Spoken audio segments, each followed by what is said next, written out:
in that situation, I now stand on the cusp back home in North Carolina of being able to make history. Okay?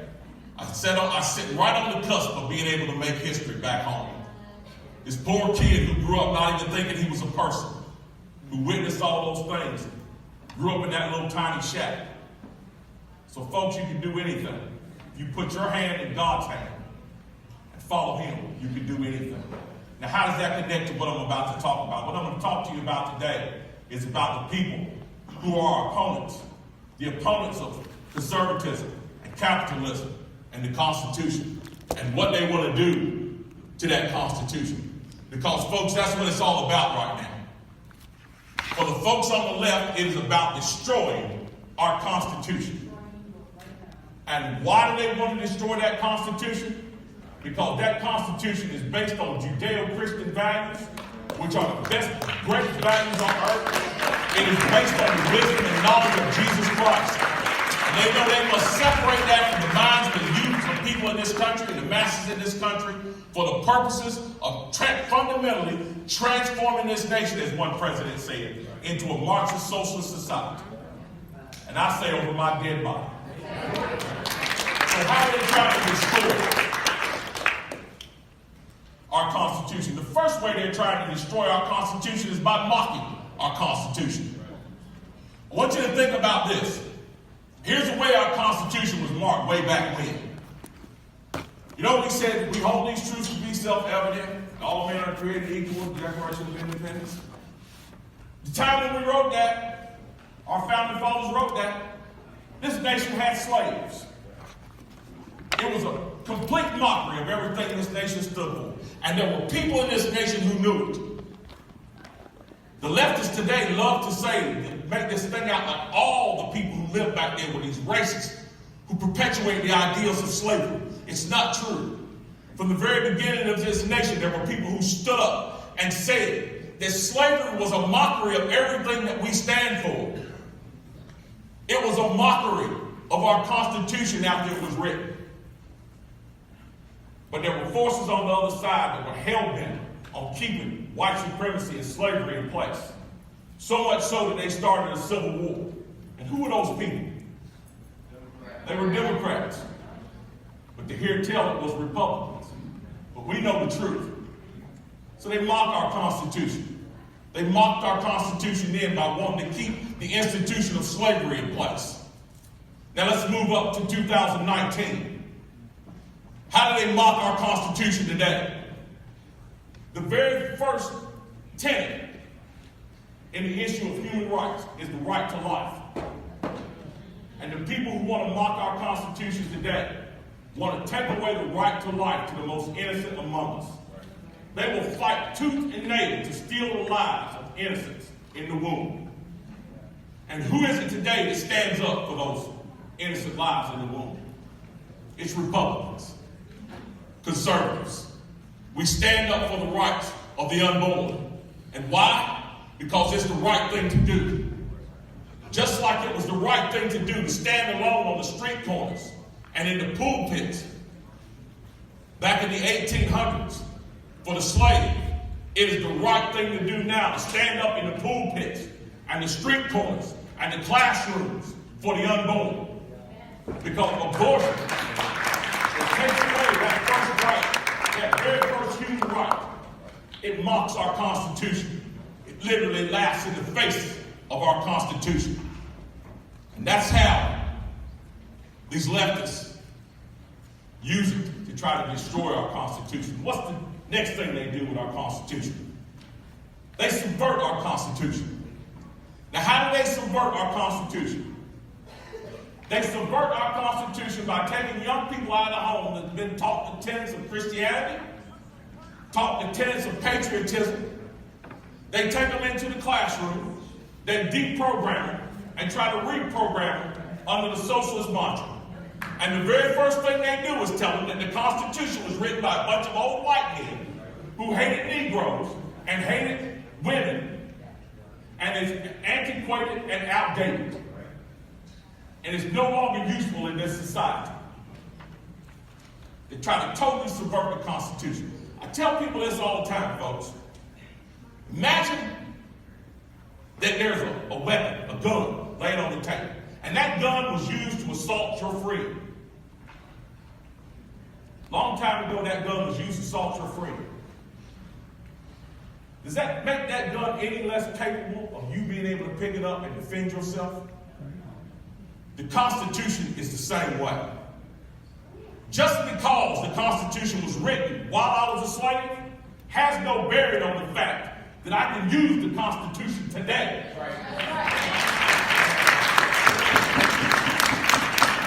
Fight for my freedoms, stand up for my freedoms, and demand my rights. And that's what we have to do. That's not what the leftists want. They want you to believe that the Constitution is useless. It's an old, antiquated document. Just like they tell us that the Bible and the tenets that it's based on, and the tenets that the Constitution was based on, is likewise written by old white men who hated blacks, hated women. It's antiquated. It has no place in society today. So that's how they try to subvert our Constitution, by telling us that it's useless, it's outdated, written when you were slaves. You can't use that. But we know that's not the truth. Now, how do they try to nullify our Constitution? They try to nullify our Constitution simply by doing this. Our Constitution is a fortress, folks. I call it our fortress of freedom. But anybody who knows anything about a fortress knows this. A fortress is useless without guns on the parapets. It's useless. That is why leftists today are trying to nullify the Second Amendment and take away your right to keep and bear arms. Because they know if the Second Amendment is gone and your right to defend yourself is gone, the Constitution is not far behind it. All the rest of it is not far behind it. You can speak your mind all you want, but when the other side has the guns and you don't, eventually your mouth will be silenced and you'll end up in a mass grave. That's how we're trying to nullify our Constitution, by disarming our Constitution. We can't let it happen. I'm standing here in front of a room full of young black people, and I'm going to tell you all this. If you're capable, if you're responsible enough, I encourage you to go out, learn how to shoot, buy a weapon, keep on.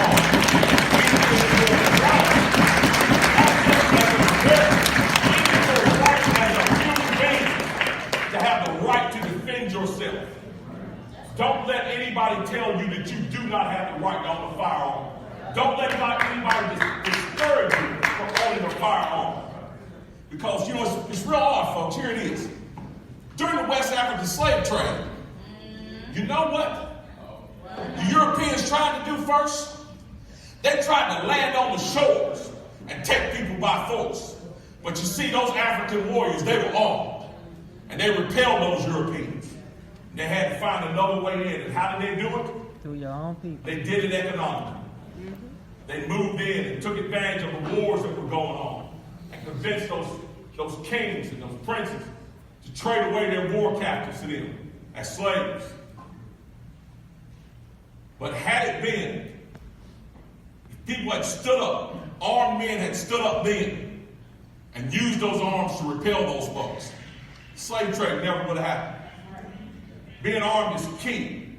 You can go back through history and count the millions of people who ended up in prison, in mass graves, lives destroyed, tortured, simply because they let a government disarm.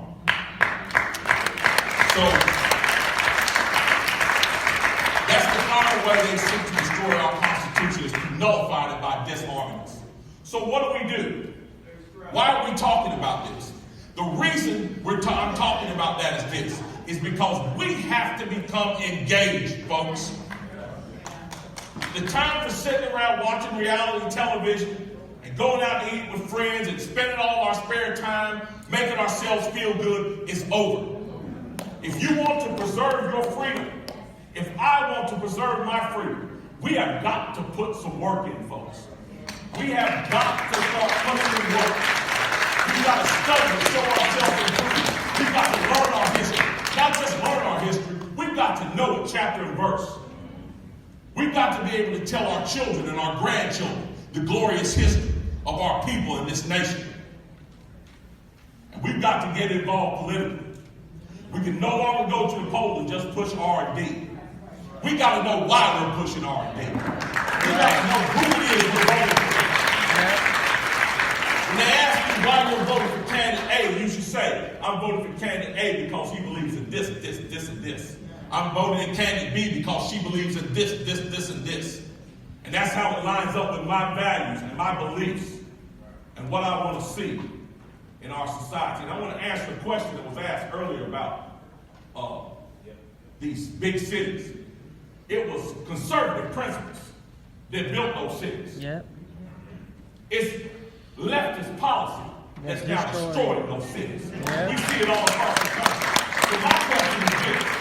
If those folks want to turn San Francisco and some other cities into shanty towns, why don't they move out in the woods and let the conservatives have those cities back so they can shine them up and clean them up and raise them up back to where they were when they were in control of the conservatives? We're not the ones with the power. We built these cities. We built these states. It's leftist policies that are tearing them down. If anybody needs to lead, it needs to be the destroyer, not the builder. So folks, we got to get engaged. Because I'm going to tell you what, I'm tired of watching the American people sit idly by and watch this country being destroyed by people who mean no good. And we've got to be the leaders that lead the next revolution in this country, not a socialist revolution. You know, I call myself a conservative. I'm a conservative not because I want things to stay the same. I want them to get better. But I understand that socialism and communism is not the way to do it. The tenets that built this nation is the way to do it.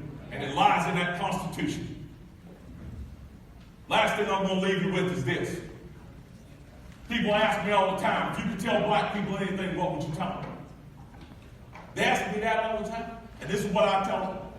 I would tell black people in this nation to get up off of your knees and stop being victims. And stop being victims.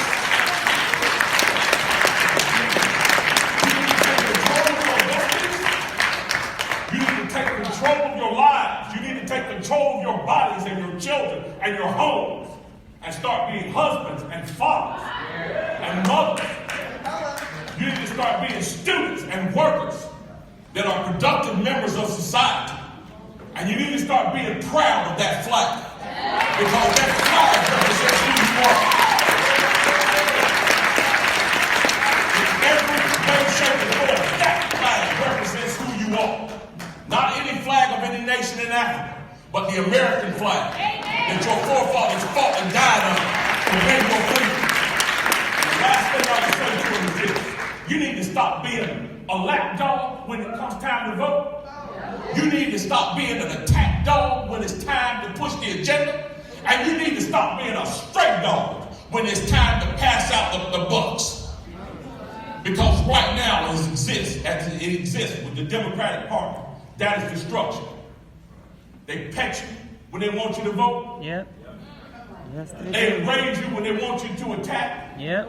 And then they forget about you. They sure do. When it comes time to pass out the money, and they gather up from your pocket. So that's what I say to black folks. That's what I would say to Americans.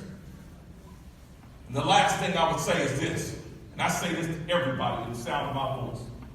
This nation needs a revival, folks. Yes, it does.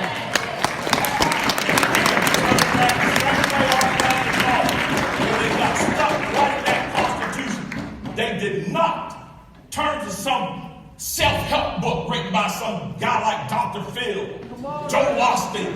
They turned to the book. They turned to the and asked for wisdom and guidance to help them build a nation. And they did it. And we need to do the exact same thing.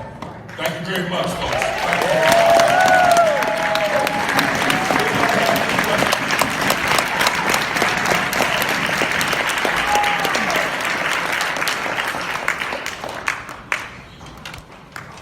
Questions? If you have a question, come stand up here, please. I see a hand over there first. Young lady over here. Yes, ma'am. Right here. Yes, ma'am.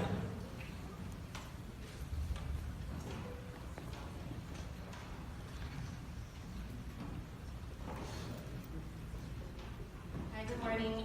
My question is, well, first of all, my name is Talessia, and I live in the most famous Broward County, Florida. And my question is, why is it that we always want to make it out the hood instead of fixing our communities? And basically, how I feel about it is that just because a white man was given $1 million to start, that doesn't mean we can't take the lemons that they gave us, and make lemonade. So I feel like the hood is our lemons and our lemonade. So why is it that we're always trying to get out instead of just fixing it? That's a very good question, but again, you gotta look back through history. You look at Harlem before World War II. Oh, yeah. Harlem was one of the dark spots in New York. It was one of the most beautiful places down there. But what happened? We start preaching this mentality of victimhood. We start preaching, they actually start back then, start standing up against the police. Instead of banding with the police and fixing the problems in the police department. They basically ran the police department out and embraced law and order. And Harlem turned into what we think of it as now. We've got to empower ourselves.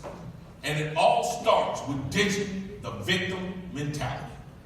You are not going to win as a victim. Nope. You are not going to be victorious by acting like a victim. You have got to stand up and be victorious. And you've got to think about winning.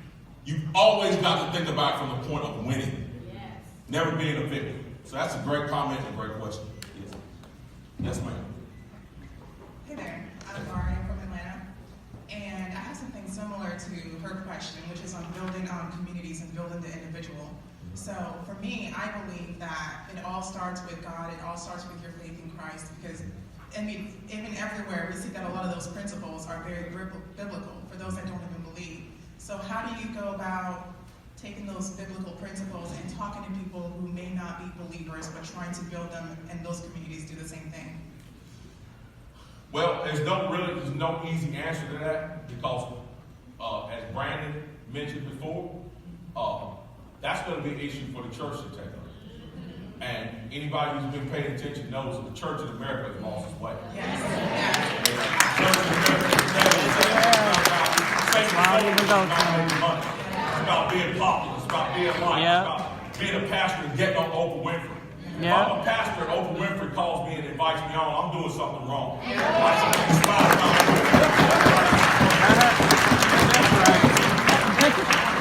So that's what we got to start doing as a people. We've got to start seeking out pastors that tell the truth. Yeah. And building churches that preach the truth. Yeah. And building churches that entertain us.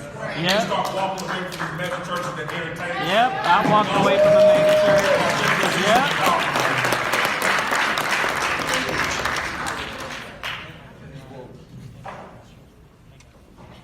God bless you, sir. You actually just answered my question. I'm Kristen. I'm from Connecticut, and my question was going to be, how do we get this leftist ideology out of our pulpits, especially in the Black church, where we have politicians. My senators are Murphy and Blumenthal. Blumenthal has been, he's been to our communities, he's been in my churches, and I just don't know how do we get this filth, this ungodliness out. We got to stand up and walk away Yeah. from those churches that are not. Gotta walk away from I'm it. going to share this with you very quick, and I won't take everybody's time. I'm going to cover this as fast as I can. But I've been trying to tell as many people as I can who listen to me this. We talk about racism in this country all the time. We talk about it all the time. Why does it still exist? I'm going to submit to you why I believe racism in this country still exists, and here it is. The very first institution we desegregated in this nation was the United States military.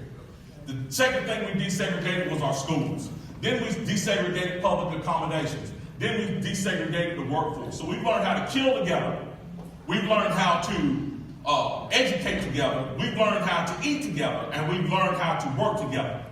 As of yet, we still don't know how to worship together.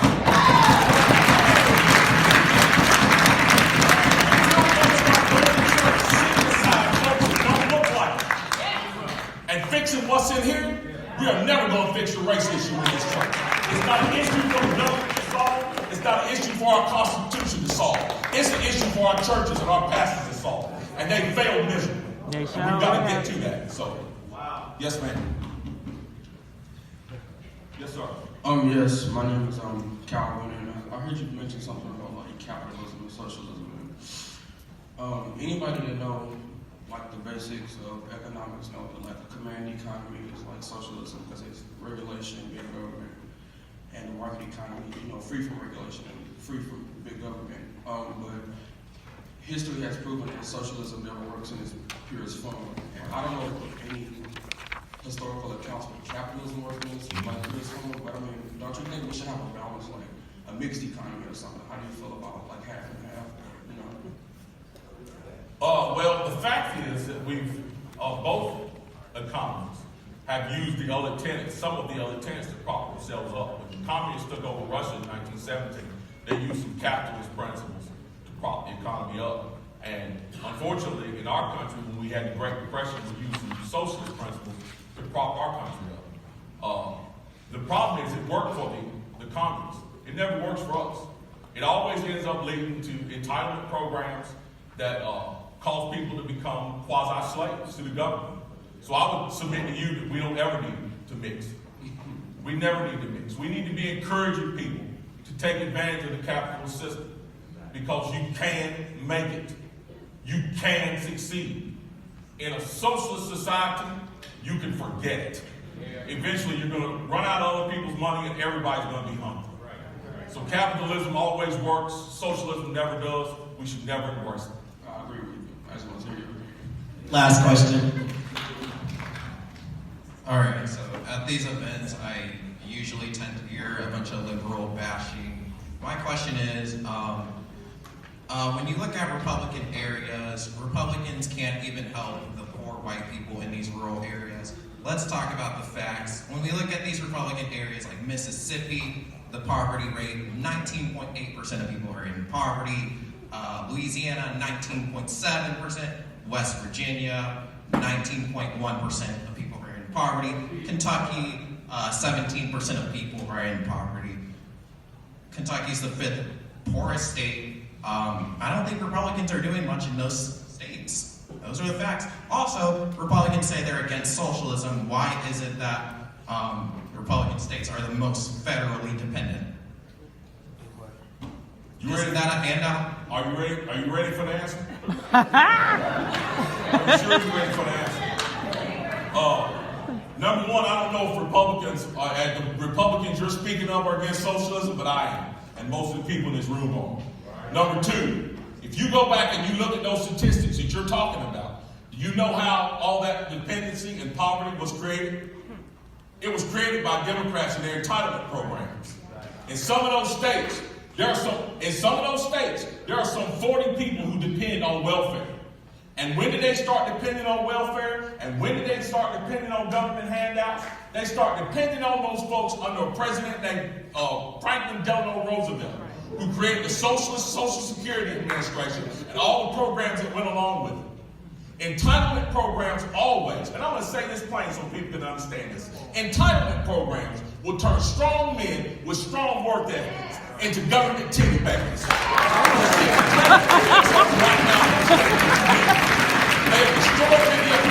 They have destroyed many of the industry, Democrats and their policies have destroyed many of the industries in those cities, in those states, in those cities, and Republicans are paying hell for it, trying to fix it. Because at every turn we have Democrats standing in our way, much like our president now, who's got our economy rolling, but has got a bunch of long-headed Democrats trying to stand in our way instead of joining with him and helping to build this economy. So I would submit to you that those Republicans are trying to fix the problems that Democrats created, and that's a fact.